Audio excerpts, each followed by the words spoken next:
বৈষম্য বিরোধী ছাত্র আন্দোলন চলাকালে রংপুরে প্রথম শহীদ বেগম রোকেয়া বিশ্ববিদ্যালয়ের ছাত্র আবু সাইদ হত্যার ঘটনায় হওয়া মানবতা বিরোধী অপরাধের মামলার আনুষ্ঠানিক অভিযোগ আমলে নিয়েছেন আন্তর্জাতিক অপরাধ ট্রাইব্যুনাল ২। একই সঙ্গে আদালত এই মামলায় বেগম রোকেয়া বিশ্ববিদ্যালয়ের তখনকার ভিসি মোহাম্মদ হাসিবুর রশিদ বাচ্চু ও রংপুর মেট্রোপলিটন পুলিশের কমিশনার মোহাম্মদ মনিরুজ্জামান বেল্টু সহ পলাতক ২৬ আসামির বিরুদ্ধে গ্রেফতারি পরোয়ানা জারি করেছেন। আগামী ১০ জুলাই তাদেরকে হাজির করার নির্দেশ দিয়েছেন। সকালে আন্তর্জাতিক অপরাধ ট্রাইব্যুনাল ২-এ এই অভিযোগ দাখিল করেছে প্রসিকিউশন। পরে চিফ প্রসিকিউটর মোহাম্মদ তাজুল ইসলাম ১০৯ পৃষ্ঠার অভিযোগ পড়ে শোনান ট্রাইব্যুনালে, যেখানে আবু সাইদকে হত্যার পূর্বাপর ঘটনা তুলে ধরেন তিনি। গত ২৪ জুন এই মামলার প্রতিবেদন ট্রাইব্যুনালে প্রসিকিউশনে জমা দেয় তদন্ত সংস্থা। আবু সাইদ হত্যার সঙ্গে ৩০ জনের সম্পৃক্ততা খুঁজে পেয়েছে তারা। এর মধ্যে গ্রেফতার হয়ে যে ৪ আসামি কারাগারে আছেন তারা হলেন বেরবির সাবেক প্রক্টর শরীফুল ইসলাম, তাজহাট থানার সাবেক এএসআই আমির হোসেন, কনস্টেবল সুজন চন্দ্র রায় ও রোকেয়া বিশ্ববিদ্যালয়ের ছাত্রলীগ নেতা ইমরান চৌধুরী আকাশ। সবশেষ গত ১৫ জুন তাদের ট্রাইব্যুনালে হাজির করা হয়। শহীদ আবু সাইদের বড় ভাই রমজান আন্তর্জাতিক অপরাধ ট্রাইব্যুনালে এসে ২৫ জনের বিরুদ্ধে গত ১৩ জানুয়ারি অভিযোগ দায়ের করেন। আন্তর্জাতিক অপরাধ ট্রাইব্যুনালের দ্বিতীয় ট্রাইব্যুনাল ৩০ জন আসামির বিরুদ্ধে অপরাধ আমলে গ্রহণ করেছেন। ইন্টারন্যাশনাল ক্রাইমস ট্রাইব্যুনাল অ্যাক্টের ৩-২ এবং ৪-১-২-৩ এই ধারায় তাদের বিরুদ্ধে অপরাধ আমলে গ্রহণ করেছেন। আগামী ১০ই জুলাই পরবর্তী শুনানির জন্য দিন ধার্য করেছেন। ওই দিন যে ৪ জন আসামি গ্রেপ্তারকৃত আছে তাদেরকে গ্রেপ্তার দেখানো পূর্বক তাদেরকে উপস্থিত করানোর জন্য জেল অথরিটিকে নির্দেশ দিয়েছেন এবং বাকি যে ২৬ জন আসামি আছে তাদেরকে গ্রেপ্তার করে ওই তারিখে হাজির করার জন্য আইন শৃঙ্খলা রক্ষাকারী বাহিনীর প্রতি নির্দেশ দিয়েছেন। টানা ২ দিন কমপ্লিট শাটডাউনের পর আজ থেকে কর্মস্থলে যোগ দিয়েছেন এনবিআর সংস্কার ঐক্য পরিষদের ব্যানারে আন্দোলনরত কর্মকর্তা কর্মচারীরা। বন্দরগুলোতেও স্বাভাবিক কার্যক্রম শুরু হওয়ায় আমদানি রপ্তানিতে গতি ফিরেছে। আন্দোলনের কারণে রাজস্ব আদায় কার্যক্রম ব্যাহত হলেও চলতি অর্থ বছরে রাজস্ব আহরণ বাড়বে বলে জানিয়েছেন এনবিআর চেয়ারম্যান আব্দুর রহমান খান। আরাফাত ইসলামের রিপোর্ট। ২ দিনের কমপ্লিট শাটডাউন ও মার্চ টু এনবিআর কর্মসূচি প্রত্যাহারের পর স্থবিরতা কাটিয়ে কর্মব্যস্ততা ফিরেছে জাতীয় রাজস্ব বোর্ড এনবিআরে। সোমবার সকাল থেকেই রাজধানীর আগারগাঁওয়ে এনবিআরের প্রধান কার্যালয়ে আসতে থাকেন সংস্থাটির কর্মকর্তা কর্মচারীরা। অনেকটা স্বাভাবিকভাবেই চলছে কার্যক্রম। এদিন ভ্যাট, ট্যাক্স ও কাস্টমস বিভাগের অধীনস্থ সকল কর্মকর্তাকেই নিজ নিজ কর্মস্থলে ব্যস্ত সময় পার করতে দেখা গেছে। কাজে ফিরে স্বস্তির কথা জানান তারা। সকাল ৯টা থেকে মোটামুটি সকল ধরনের কার্যক্রম শুরু হয়েছে। আর যে ২ দিন ধরে যে কর্মবিরতিগুলো ছিল সেগুলো আজকে থেকে একদম যথারীতি চলে থাকবে। আবার আমাদের মেইন যে দায়িত্ব উদ্দেশ্য যেটা সরকারের রাজস্ব আদায় করা, সে রাজস্ব আদায় করার জন্য আমরা যথারীতি পুরোদমে আমরা কার্যক্রম শুরু করছি। অনেক ভালো লাগছে, আমরা কাজ করছি, আমরা কাজ করতে চাই। আমরা আসলে আন্দোলনের দিকে আমরা যেতে চাই না। এদিকে অপ্রীতিকর পরিস্থিতি এড়াতে এনবিআর কার্যালয়ে আইন শৃঙ্খলা রক্ষাকারী বাহিনীর উপস্থিতি লক্ষ্য করা গেছে। ২ দিনের অচলাবস্থা শেষে বন্দরগুলোতেও স্বাভাবিক কার্যক্রম শুরু হওয়ায় আমদানি রপ্তানি সহ শুল্কায়নে গতি ফিরেছে। সবাই কাজে যোগ দিয়েছে জানিয়ে এনবিআর চেয়ারম্যান বলেন, রাজস্ব আহরণের গতি বাড়ানোর কাজ চলছে। সবার মধ্যে একটা স্বস্তি বিরাজ করছে, বিশেষ করে আমাদের ব্যবসায়ীদের মধ্যে এবং নীতি নির্ধারকদের মধ্যে। সব দিক থেকেই এটা একটা স্বস্তির খবর। আজকে আমাদের সারা দেশের সবগুলো দপ্তর সংস্থাই সকাল থেকেই কাজ করছে, সম্পূর্ণ উপস্থিতি আছে। আজকে সকাল 10টা পর্যন্ত আমাদের রেভিনিউ আদায় হয়েছে ৩,৬০,৯২২ কোটি টাকা। আমরা আশা করি যে গতবারের চেয়ে বেশি হবে, এটা নিশ্চিত। কিন্তু আমরা যেরকম আশা করেছিলাম হয়তো একটু তো হোঁচট খেয়েছে এই কয়দিনের কাজকর্মে। এর আগে রোববার রাতে ব্যবসায়ী নেতাদের সঙ্গে বৈঠক শেষে আন্দোলন প্রত্যাহারের ঘোষণা দেন এনবিআর সংস্কার ঐক্য পরিষদ। আরাফাত ইসলাম, এনটিভি নিউজ, ঢাকা। আওয়ামী লীগ দেশকে নিজেদের সম্পত্তি মনে করায় এখন তার পরিণতি ভোগ করছে দলটি, এমন মন্তব্য করে বিএনপি স্থায়ী কমিটির সদস্য ডক্টর আব্দুল মঈন খান বলেছেন, আবার যদি কেউ এমনটা মনে করেন তবে তাদের মারাত্মক ভুল হবে। রাজধানী ডিপ্লোমা ইঞ্জিনিয়ার্স ইনস্টিটিউশনে বাংলাদেশ জাতীয়তাবাদী ওলামা দল আয়োজিত আলোচনা সভায় এমন মন্তব্য করেন তিনি। নির্বাচন প্রসঙ্গে বলেন, পিআর পদ্ধতিকে কেন্দ্র করে কেউ যদি গণতন্ত্রের আকাঙ্ক্ষাকে নিয়ে দ্বন্দ্ব সৃষ্টি করে তাহলে তারা বাংলাদেশের আদর্শকে বিশ্বাস করে না। তিনি বলেন, পিআর পদ্ধতিতে নির্বাচন হলে স্থানীয় জনগণ জানবে না তাদের আসনের প্রার্থী বা সংসদ সদস্য কে হবেন। এ সময় তিনি আরও বলেন, আজ যারা দেশের রাজনৈতিক পরিস্থিতি ও নির্বাচন নিয়ে বড় বড় কথা বলছেন, তাদের বিরুদ্ধে স্বৈরাচারী আওয়ামী লীগ আমলে কয়টা মামলা বা নির্যাতনের শিকার হয়েছিল তা তুলে ধরার আহ্বান জানান। বিগত 15 বছরের স্বৈরাচারী সরকারের বিরুদ্ধে বাংলাদেশের সকল গণতন্ত্রকামী রাজনৈতিক দল এবং গণমানুষের যে প্রতিবাদ, তার চূড়ান্ত পর্যায়ে সৃষ্টি হয়েছিল 2024-এর জুলাই এবং আগস্ট। এই কঠিন সত্যটি প্রতিটি মানুষকে বাংলাদেশের বুঝতে হবে। ছাত্র নেতৃত্বরা মুখে যে যাই বলুক না কেন, তারা নিজেরাও জানে যে এটাই হচ্ছে জুলাই আগস্ট বিপ্লবের আসল সত্য, এবং এই আসল সত্য যেটা, সেটা অস্বীকার করা যাবে না। চীনের সাথে অভিজ্ঞতা বিনিময় করে রাজধানীর বাতাসের মান উন্নয়নে ধাপে ধাপে কাজ করা হবে বলে জানিয়েছেন পরিবেশ বিষয়ক উপদেষ্টা সৈয়দা রিজওয়ানা হাসান। সকালে সচিবালয়ে বায়ু দূষণ নিয়ন্ত্রণে চীনের বিশেষজ্ঞ দলের সাথে মতবিনিময় শেষে কথা বলেন তিনি। ঢাকার আশেপাশের ইটভাটা সরিয়ে নো ব্রেকফিল্ড জোন ঘোষণা করার লক্ষ্য নিয়ে সরকার কাজ করছে বলেও জানান উপদেষ্টা। বলেন, বায়ু দূষণ কমাতে অক্টোবরের আগে রাজধানীর ভাঙাচোরা সড়ক মেরামত করা হবে। এছাড়া নতুন করে 250 বাস কিনে বিআরটিএর পুরনো বাস সরিয়ে ফেলা হবে বলে জানান সৈয়দা রিজওয়ানা। জানান, এজন্য সড়ক পরিবহন মন্ত্রণালয়ের সাথে একসাথে কাজ করা হবে। আমাদের national air quality management plan একটা আছে, এটা খুবই ইলাবোরেট। এটা 2000 মানে গত বছরই আমরা এটা অনুমোদন দিয়েছি অগস্ট বা সেপ্টেম্বরে। ওই এয়ার কোয়ালিটি ম্যানেজমেন্ট প্ল্যান ধরে এবং চায়নার থেকে একটু বাস্তব অভিজ্ঞতা নিয়ে আমরা কিছু কিছু কাজ শুরু করে দিতে চাই, যাতে জনদুর্ভোগটা বায়ু দূষণ থেকে যেটা আসে ওটা একটা নিয়ন্ত্রণে আমরা আনতে পারি। চট্টগ্রাম বন্দরে নিউ মুরিং কন্টেইনার টার্মিনাল পরিচালনা বিদেশিদের হাতে ছেড়ে দেওয়ার প্রতিবাদে সমাবেশ সহ নানা কর্মসূচি পালন করছে শ্রমিক দল সহ বিভিন্ন শ্রমিক সংগঠন। সকাল 10টা থেকে চট্টগ্রাম বন্দরের প্রধান গেটের সামনে এসব কর্মসূচি পালন করছেন তারা। সমাবেশে বক্তারা চট্টগ্রাম বন্দরে বেসরকারীকরণের সিদ্ধান্ত বাতিলের দাবি জানান। তারা বলেন, ভাড়াটিয়া লোক দিয়ে বন্দর পরিচালনা করতে দেবে না শ্রমিকরা। চট্টগ্রাম বন্দরের এনসিটি পরিচালনার জন্য সরকার নৌবাহিনীর সহায়তা নেবে বলে জানানো হয়েছে। চট্টগ্রাম বন্দরের এনসিটির কন্টেইনারের বেসরকারি প্রতিষ্ঠান সাইফ পাওয়ারটেকের সাথে চুক্তির মেয়াদ শেষ হবে আগামী 6 জুলাই। 7 জুলাই থেকে নতুনভাবে নৌবাহিনী এনসিটি পরিচালনা করবে এনসিটি। জুলাই ঘোষণাপত্র কোনো ব্যক্তিগত বা দলীয় উদ্যোগ নয়, বরং একটি রাষ্ট্রীয় উদ্যোগ। সরকার জুলাই ঘোষণাপত্র দিতে ব্যর্থ হলে ছাত্র জনতাকে সাথে নিয়ে প্রয়োজনে আবারও রাজপথে নামার জন্য এনসিসিকে আহ্বান জানিয়েছেন আপ বাংলাদেশের আহ্বায়ক আলী আহসান জুনায়েদ। সকালে রাজধানী পল্টনে দলটির নিজস্ব কার্যালয়ে জুলাই ঘোষণাপত্র, প্ল্যাটফর্মে ভবিষ্যৎ কার্যক্রম এবং গণ অভ্যুত্থানের বর্ষপূর্তি উপলক্ষে কর্মসূচি শীর্ষক সংবাদ সম্মেলনে একথা বলেন তিনি।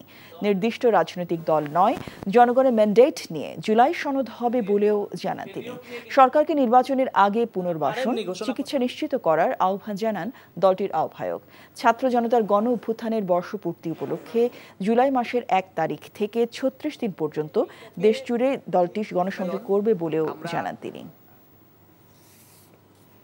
21 পদকপ্রাপ্ত দৈনিক আমার দেশ পত্রিকার সম্পাদক ডক্টর মাহমুদুর রহমান তাঁর পুরস্কারের অর্থ জুলাই শহীদ স্মৃতি ফাউন্ডেশনে প্রদান করেছেন। রাজধানী ইস্কাটনে জুলাই শহীদ স্মৃতি ফাউন্ডেশন কার্যালয়ে সংস্থাটির প্রধান নির্বাহী কর্মকর্তা অবসরপ্রাপ্ত লেফটেন্যান্ট কর্নেল কামাল আকবরের কাছে চেক হস্তান্তর করেন মাহমুদুর রহমান। তিনি বলেন, যাদের ত্যাগের বিনিময়ে নতুন বাংলাদেশের জন্ম হয়েছে তাদের জন্য এই অর্থ সামান্য উপহার। জুলাই অভ্যুত্থানে আহত এবং শহীদদের পরিবার যাতে আত্মমর্যাদা নিয়ে বাঁচতে পারে, তাই তাদের পুনর্বাসনকে সবচেয়ে গুরুত্ব দিতে হবে। বিত্তবান ব্যক্তি এবং প্রতিষ্ঠানকে শহীদ পরিবার এবং আহতদের সহযোগিতায় এগিয়ে আসার আহ্বান জানান মাহমুদুর রহমান। আর্থিক সহায়তার তুলনায় পুনর্বাসনটা আমার কাছে গুরুত্বপূর্ণ বেশি, এবং আমার প্রত্যেকটা বক্তৃতায় আমি দেশে ফিরে আসার পরে নির্বাসিত জীবন থেকে আমি পুনর্বাসনের কথাই বারে বারে বলেছি। আমি যখন আহতদের দেখতে গেছি বিভিন্ন হাসপাতালে, সেখানেও আমি পুনর্বাসনের উপরেই জোর বেশি দিয়েছি। কারণ একটা পুনর্বাসন করতে পারলে আত্মমর্যাদা ফিরে আসে। আত্মমর্যাদা খুব গুরুত্বপূর্ণ। বৈষম্য বিরোধী ছাত্র আন্দোলনে রংপুরের বেগম রোকেয়া বিশ্ববিদ্যালয়ের ছাত্র আবু সাইদ হত্যার ঘটনায় আনুষ্ঠানিক চার্জশিট আমলে নিয়েছে আন্তর্জাতিক অপরাধ ট্রাইব্যুনাল ২। একই সাথে এই মামলায় বেগম রোকেয়া বিশ্ববিদ্যালয়ের তৎকালীন ভিসি মোহাম্মদ হাসিবুর রশিদ বাচ্চু ও রংপুরের পুলিশ কমিশনার মোহাম্মদ মনিরুজ্জামান বেল্টু সহ পলাতক ২৬ আসামির বিরুদ্ধে গ্রেফতারি পরোয়ানা জারি করেছে ট্রাইব্যুনাল। পরবর্তী শুনানির জন্য ১০ জুলাই দিন ধার্য করা হয়েছে। রিপোর্টে আরও জানাচ্ছেন হাসান জাবেদ। জুলাই আগস্ট ছাত্র জনতার আন্দোলনে প্রথম শহীদ হন রংপুরের বেগম রোকেয়া বিশ্ববিদ্যালয়ের শিক্ষার্থী আবু সাইদ। এই হত্যার ঘটনায় তার পরিবার ট্রাইব্যুনালে অভিযোগ দাখিল করলে তদন্ত শেষে প্রসিকিউশনের কাছে প্রতিবেদন জমা দেয় তদন্ত সংস্থা। সোমবার আন্তর্জাতিক অপরাধ ট্রাইব্যুনাল ২-এ চূড়ান্ত তদন্ত প্রতিবেদন জমা দেয় প্রসিকিউশন। পরে শুনানি শেষে অভিযোগ আমল নিয়ে পলাতক ২৬ আসামির বিরুদ্ধে গ্রেফতারি পরোয়ানা জারি করা হয়। ইন্টারন্যাশনাল ক্রাইমস ট্রাইব্যুনাল অ্যাক্টের ৩-এর ২ এবং ৩-এর ৪-এর ১, ২, ৩ এই ধারায় তাদের বিরুদ্ধে অপরাধ আমলে গ্রহণ করেছেন। আগামী ১০ জুলাই পরবর্তী শুনানির জন্য দিন ধার্য করেছেন। ওই দিন যে ৪ জন আসামি গ্রেপ্তারকৃত আছে তাদেরকে গ্রেপ্তার দেখানো পূর্বক তাদেরকে উপস্থিত করানোর জন্য জেল অথরিটিকে নির্দেশ দিয়েছেন এবং বাকি যে ২৬ জন আসামি আছে তাদেরকে গ্রেপ্তার করে ওই তারিখে হাজির করার জন্য আইন শৃঙ্খলা রক্ষাকারী বাহিনীর প্রতি নির্দেশ দিয়েছেন। ১০৯ পৃষ্ঠার অভিযোগে সাইদ হত্যায় মানবতাবিরোধী অপরাধের নেতৃত্বের দায়ে কয়েকজন সহ মোট ৩০ জনকে আসামি করা হয়েছে। শেখ হাসিনার নির্দেশ প্রাণঘাতী অস্ত্র বা লিথাল ওয়েপন ব্যবহার করে ছাত্রদেরকে হত্যা করার জন্য, সেই নির্দেশের ধারাবাহিকতায় রংপুরে অপরাধটা সংগঠিত হয়েছে। সুতরাং সুপিরিয়র দায় হচ্ছে শেখ হাসিনার, আসাদুজ্জামান খান কামালের, আইজিপির এবং তারপরে পুলিশের রংপুরের যারা ঊর্ধ্বতন কর্তা ছিলেন তাদের ব্যাপারে ঊর্ধ্বতন দায় এখানে এই মামলাতে পাওয়া গিয়েছে এবং তাদের ব্যাপারে চার্জশিট দাখিল করা হয়েছে। বিশ্ববিদ্যালয়ের যারা ঊর্ধ্বতন কর্তা ব্যক্তি যারা এই মামলার আসামি তাদেরকেও এই দায়ে দায়ী করা হয়েছে। এই মামলায় ইতোমধ্যে ৪ আসামিকে গ্রেফতার করে কারাগারে পাঠানো হয়েছে। তারা হলেন বেগম রোকেয়া বিশ্ববিদ্যালয়ের সাবেক প্রক্টর শরীফুল ইসলাম, তাজহাটা থানার সাবেক এএসআই আমির হোসেন, কনস্টেবল সুজন চন্দ্র রায় ও ছাত্রলীগ নেতা Imran Chowdhury Akash. Hasan Javed, NTV news, Dhaka. NBR কর্মকর্তাদের দুদিনের শাটডাউন কর্মসূচি শেষে চট্টগ্রাম বন্দরে পণ্য খালাস ও লোড করার কাজ শুরু হলেও বন্দরের ১৯ ডিপোতে এখন ১৪,০০০-এর বেশি কন্টেইনারের স্তূপ। সাগরে সৃষ্টি হয়েছে জাহাজ জট। আটকে পড়া পণ্য সময় মতো রপ্তানি করা নিয়ে শঙ্কায় শিপিং এজেন্টরা। চট্টগ্রাম থেকে আরিশ আহমেদের পাঠানো রিপোর্ট। সোমবার সকাল থেকে চট্টগ্রাম কাস্টম হাউসে কর্মকর্তা কর্মচারীরা কাজে যোগ দেওয়ার পর গতি এসেছে আমদানি রপ্তানি পণ্যের শুল্কায়নে। তবে গত 2 দিনে আটকে পড়া আমদানি পণ্যের পাশাপাশি ১৪,০০০ রপ্তানি পণ্য বোঝাই কন্টেইনার লোড আনলোড প্রক্রিয়া স্বাভাবিক করতে 1 সপ্তাহ পর্যন্ত সময় লাগতে পারে। বন্দর ব্যবহারকারীরা জানান, অর্থ বছরের শেষে এই আন্দোলন দেশের বড় ধরনের ক্ষতি করেছে। পাশাপাশি এর প্রভাব পড়বে ভোক্তাদের উপর। বন্দর রিলেটেড, কাস্টম রিলেটেড তো সারা বাংলাদেশ, সেই ক্ষেত্রে সারা বাংলাদেশে ক্ষতিগ্রস্ত, রাজস্ব আহরণে সবাই ক্ষতিগ্রস্ত, সেভাবে আমরা হয়েছি, সবাই হয়েছে। এই ক্ষতিপূরণটা সাধারণ পাবলিক জনগণের কাছে পৌঁছা যাবে। এই ক্ষতিটা আমার 4 দিনের ড্যামারেজ চলতেছে, 12 কন্টেইনারের মাল। 2 দিনের কর্মসূচির প্রভাবে বন্দরে কন্টেইনার জটের পাশাপাশি জাহাজ জট তৈরি হয়েছে। শিপিং এজেন্টরা জানান, চট্টগ্রাম বন্দরের বহির্নোঙরে পণ্য বোঝাই অপেক্ষমান জাহাজ বেড়েছে 21টি। এটা খুব আনইউজুয়াল যে প্রজাতন্ত্রের কর্মচারীরা এভাবে রাষ্ট্রীয় সিদ্ধান্তের বাইরে গিয়ে দেশের ব্যবসা বাণিজ্য অচল করে দেওয়া। ব্যবসায়ীরা যেমন ক্ষতিগ্রস্ত হয়েছে, একইভাবে আমরা যে শিপিং কোম্পানি আমাদের ক্ষতিটাও কিন্তু বিশাল অঙ্কের। এখানে যে কয়েকদিন কলম বিরতি ছিল এবং যে কয়েকদিন শাটডাউন ছিল, এর সব ক্ষতির বোঝা বহন করবে ভোক্তা। আজকে চট্টগ্রাম বন্দরে এমনি 4 গুণ অতিরিক্ত পোর্ট চার্জ আমাদেরকে দিতে হচ্ছে। অন্যদিকে গত কয়েকদিনে কাস্টমসের কর্মবিরতি ও কমপ্লিট শাটডাউনে মংলা বন্দরে পণ্য ওঠানামা ও পরিবহনে কোনো প্রভাব পড়েনি। বন্দরের কার্যক্রম আগের মতোই স্বাভাবিক ছিল। এছাড়া মংলা ইপিজেডে তেমন প্রভাব পড়েনি বলেও জানিয়েছেন সংশ্লিষ্টরা। আর কর্মসূচি প্রত্যাহারের পর হিলি স্থলবন্দরে শুরু হয়েছে পণ্য আমদানি রপ্তানির কাজ। আহমেদ শরীফ, এনটিভি নিউজ ডেস্ক। কুমিল্লায় আলোচিত ধর্ষণের ঘটনায় পর্নোগ্রাফি আইনে গ্রেফতার ৪ যুবকের বিরুদ্ধে ৭ দিনের রিমান্ড আবেদন করেছে পুলিশ। দুপুরে বিষয়টি নিশ্চিত করেছেন মুরাদনগর থানার ভারপ্রাপ্ত কর্মকর্তা ওসি জাহিদুর রহমান। গত ২৬ জুন রাতে কুমিল্লার মুরাদনগর উপজেলার পাঁচকিত্তা গ্রামের প্রবাসীর স্ত্রীকে ধর্ষণ ও মারধরের ঘটনায় সামাজিক যোগাযোগ মাধ্যমে ভিডিও ছেড়ে দেওয়ার অভিযোগে পর্নোগ্রাফি আইনে ওই এলাকার ৪ যুবক অনিক, সুমন, রমজান ও বাবুকে গ্রেফতার করেছে পুলিশ। রোববার সন্ধ্যায় অভিযুক্ত ৪ যুবককে আদালতে নেওয়া হলে বিচারক তাদের কারাগারে পাঠানোর নির্দেশ দেন।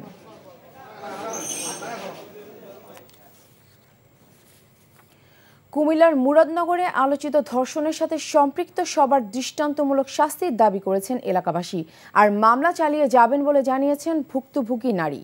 ওদিকে পুলিশ বলছে প্রধান আসামি ফজর আলী বিএনপির রাজনীতির সাথে জড়িত নয়। কুমিল্লার প্রতিনিধি মাহফুজ নান্টুর পাঠানো রিপোর্ট। মামলা প্রত্যাহার করবেন বিভিন্ন মাধ্যমে ছড়িয়ে পড়া এমন গুজবের বিষয়টি অস্বীকার করেছেন ভুক্তভোগী নারী। একই সাথে প্রধান আসামিসহ যারা সামাজিক যোগাযোগ মাধ্যমে ভিডিও ছড়িয়ে দিয়েছে তাদের দৃষ্টান্তমূলক শাস্তির দাবি করেন তিনি। মুকুলের বলে তারা বলছে যে মামলাটা তুলে নিলে দেশটা শান্তি হইব, আর যদি মামলা যদি না তুলস তাইলে এটা জামিন লইব, জামিন লইলে পরে খেতাম তগো ফেরাইব, খেতাম তোরা খেতাম পরে থাকতে পারবি না। আমি মামলাটা তুলতাম না। এই মামলা তোলার ব্যাপারে আমার কাছে কেউ বাদীও কেউ কিছু বলে নাই বা আমিও কিছু জানি না।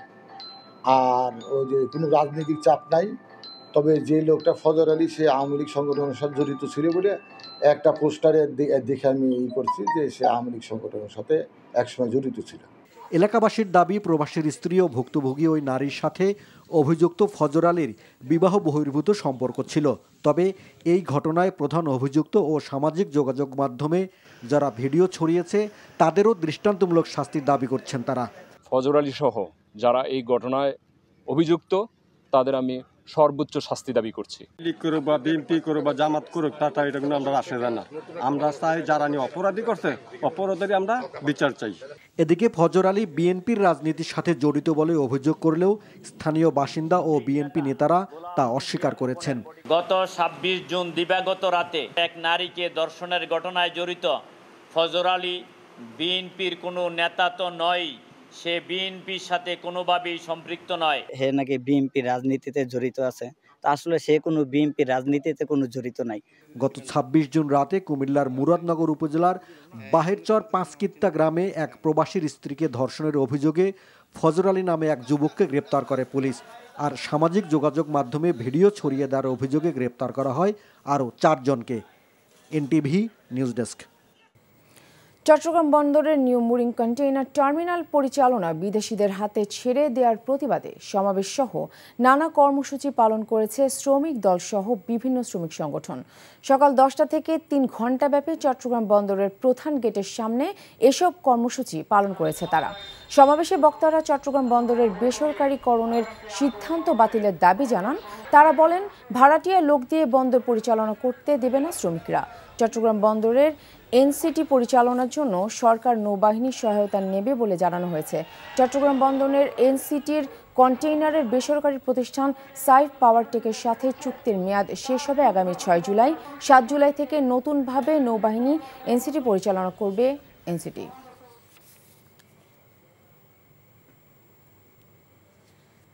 চুরি করতে গিয়ে সাবমেরিন কেবল কেটে ফেলায় পটুয়াখালীর রাঙ্গাবালিতে বিদ্যুৎ সরবরাহ বন্ধ হয়ে গেছে। পুলিশ জানায়, শনিবার রাত 11টার দিকে চুরি করতে গিয়ে সাবমেরিন কেবল কেটে ফেলে জসিম মৃধা ও জুয়েল মৃধা। এতে বিদ্যুৎ বিচ্ছিন্ন হয়ে পড়ে রাঙ্গাবালি সদর, ছোট বালাইদিশা, বড় বালাইদিয়া ও মৌডুবি ইউনিয়ন। বিদ্যুৎ না থাকায় দুর্ভোগে পড়েছে হাজারো মানুষ। এই ঘটনায় জড়িত সন্দেহে এলাকাবাসী জসিম ও জুয়েলকে ধরে পুলিশে সোপর্দ করেছে। এ ঘটনায় রাঙ্গাবালি থানায় মামলা দায়ের করা হয়েছে। মেহেরপুরে এক কিশোরীকে ধর্ষণের মামলায় মোহাম্মদ স্বপন আলী নামে এক ব্যক্তিকে যাবজ্জীবন কারাদণ্ড দিয়েছে আদালত। একই সঙ্গে তাকে 2 লাখ টাকা অর্থদণ্ড ও অনাদায়ে 6 মাসের কারাদণ্ড দেওয়া হয়। দুপুরে মেহেরপুর নারী ও শিশু নির্যাতন দমন ট্রাইব্যুনালের বিচারক তহিদুল ইসলাম এর রায় ঘোষণা করেন। 2016 সালের 21 সেপ্টেম্বর কুষ্টিয়ার দৌলতপুর উপজেলার রাজনগর গ্রামের 9ম শ্রেণীর এক ছাত্রীকে প্রেমের প্রলোভনে গাংনীর আকুবপুর গ্রামের একটি নির্মাণাধীন ভবনে নিয়ে ধর্ষণ করে পালিয়ে যায় স্বপন আলী। পরদিন স্থানীয়দের সহায়তায় ওই কিশোরীকে উদ্ধার করা হয়। পরে থানায় মামলা করেন কিশোরীর বাবা। সাভারে নিষিদ্ধ ঘোষিত পলিথিন বন্ধে অভিযান পরিচালনা করেছে পরিবেশ অধিদপ্তর। পরিবেশ অধিদপ্তরের নির্বাহী ম্যাজিস্ট্রেট রেজওয়ানুল ইসলামের নেতৃত্বে সকাল থেকে নামাবাজার এলাকায় এই অভিযান পরিচালিত হয়। এ সময় পলিথিন মজুদ, বিক্রি ও প্রদর্শন করার দায়ে 3টি ব্যবসা প্রতিষ্ঠানকে ৮০,০০০ টাকা জরিমানা এবং জব্দ করা হয় প্রায় ২৫০০ কেজি নিষিদ্ধ পলিথিন। পরিবেশ রক্ষায় এই ধরনের অভিযান অব্যাহত থাকবে বলে জানান নির্বাহী ম্যাজিস্ট্রেট। কুষ্টিয়ার কুমারখালী উপজেলার বড়বাজার ঘোড়াইঘাটের টোল কমানোর দাবিতে মানববন্ধন করেছে এলাকাবাসী। ঘণ্টা ব্যাপী চলা মানববন্ধনে ঘাটের ভাড়া ৩ টাকা করা সহ শিক্ষার্থীদের ফ্রি পারাপারের দাবি তুলে এলাকাবাসী। বিগত আওয়ামী লীগ সরকারের আমলে ঘাটের ভাড়া 2 টাকা থেকে 7 টাকা করা হয়েছিল।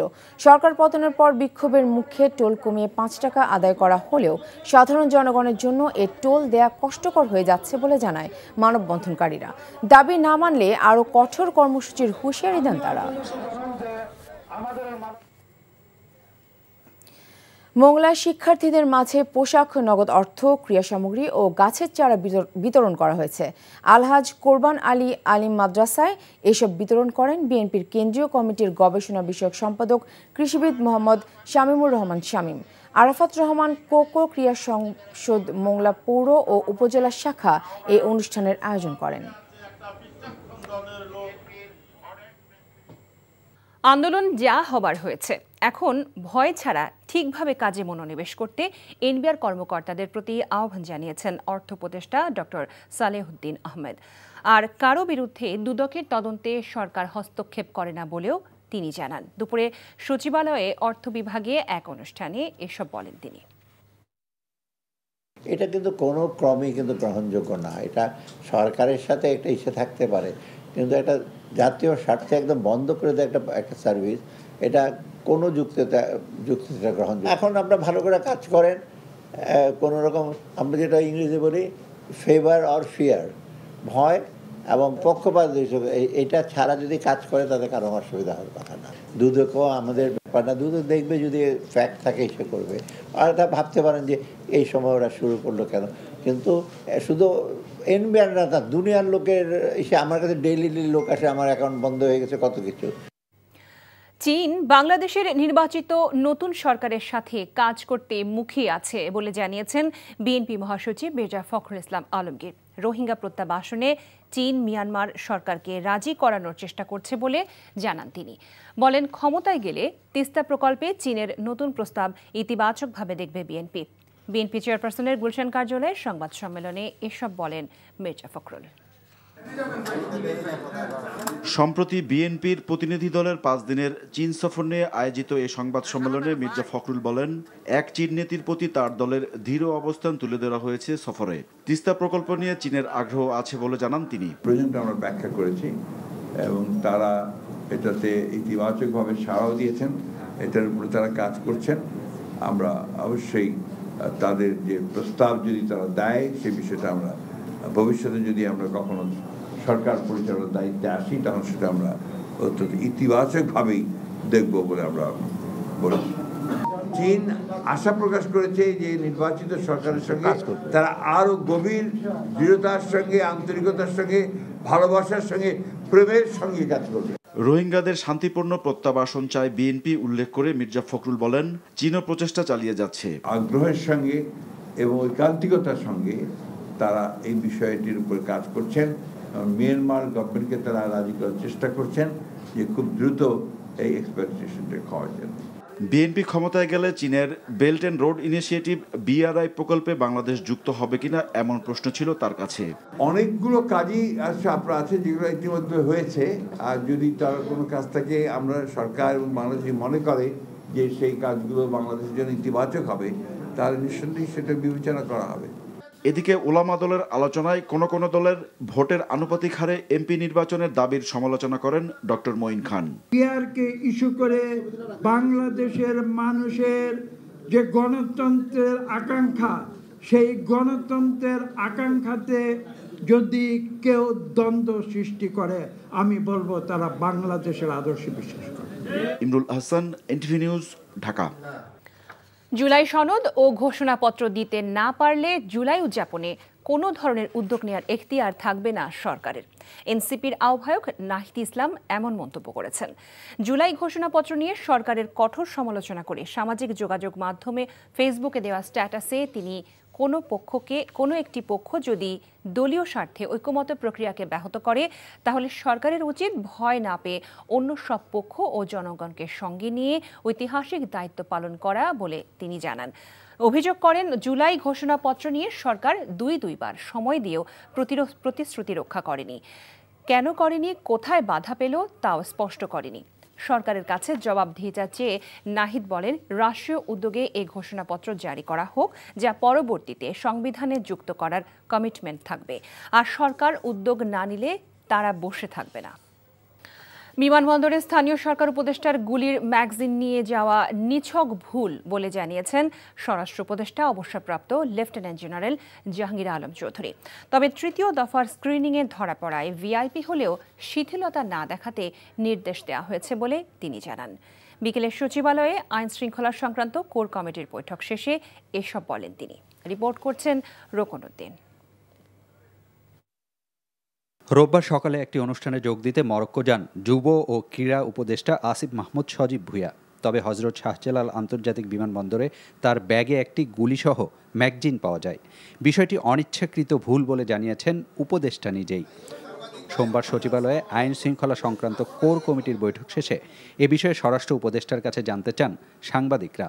জবাবে বলেন বিষয়টি ভুলে হয়েছে, তবে তৃতীয় দফার স্ক্রিনিংয়ে ধরা পড়ায় ভিআইপিদের ক্ষেত্রেও শিথিলতা না দেখাতে সংশ্লিষ্ট কর্তৃপক্ষকে নির্দেশ দেওয়া হয়েছে। এটা কিন্তু AK-47 না, এটা তারই একটা লাইসেন্সকৃত হাতিয়ার, পিস্তলের একটা ম্যাগাজিন যে থাকে, একটা খালি ম্যাগাজিনটা ওইটা ভুলে ওনার রয়ে গেছিল। ওইটা এটা একটা মানে জাস্ট একটা ভুল। যে হোক, অনেক সময় আছেন যেমন ধরেন হয়তো আমার ভাই আপনাকে নেতা, উনি যে সময় ঢুকে অন্যান্য সময় থেকে উনি একটু প্রিভিলেজ পায়। এই প্রিভিলেজটা যেন কারো ক্ষেত্রে না হয়, সবার ক্ষেত্রে যেন আইনটা একইভাবে প্রয়োগ করে, এই জন্য বলা হয়েছে।